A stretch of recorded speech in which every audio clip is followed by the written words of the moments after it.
NUMSA's General Secretary urges unity in ANC, and Motlanthe concludes his working visit to Ghana. With your news update, I'm Kensani Maranele.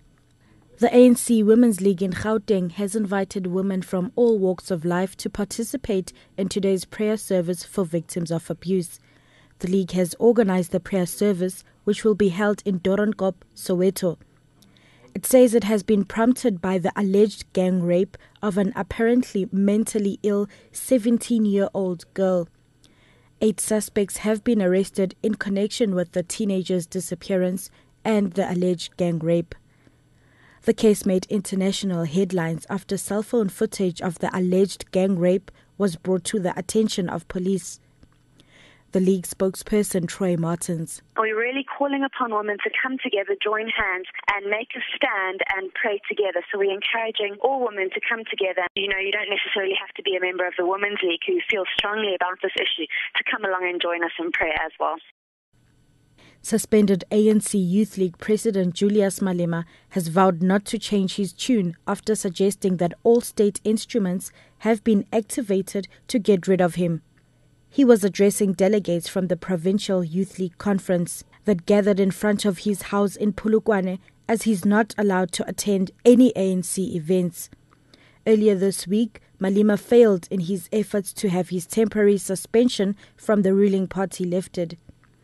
The ANC's National Disciplinary Committee of Appeals issued fresh charges against Malema at the beginning of the month for referring to ANC and National President Jacob Zuma as a dictator. Malema had this to say. We know that undemocratic processes are those that are intolerant to different views, are those that use the state power to deal with those who disagree with them.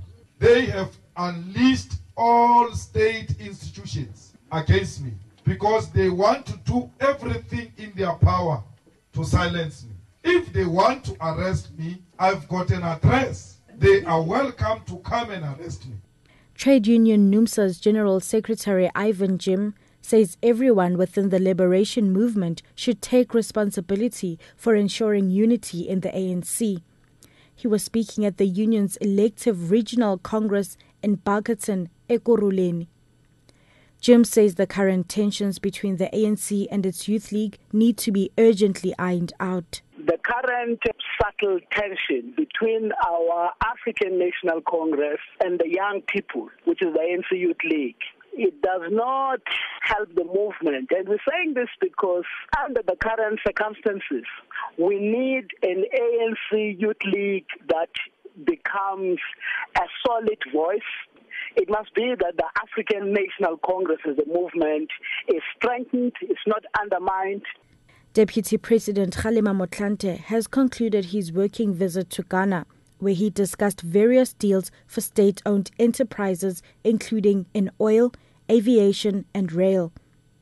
PetroSA is expected to sign an oil deal in the next month. SAA wants to establish a hub in the West African country, the airline's first on foreign soil, to open new markets. Transnet wants new contracts as Ghana develops its rail network to increase liquid bulk cargo between its ports and the interior. Motlanthe says the deals will help South Africa's economy and the much-needed create jobs. Well, for ordinary South Africans, it means more jobs in the sense that rolling stock would be manufactured in South Africa. It would create more jobs downstream. And of course, the economy will also benefit from that overall economy.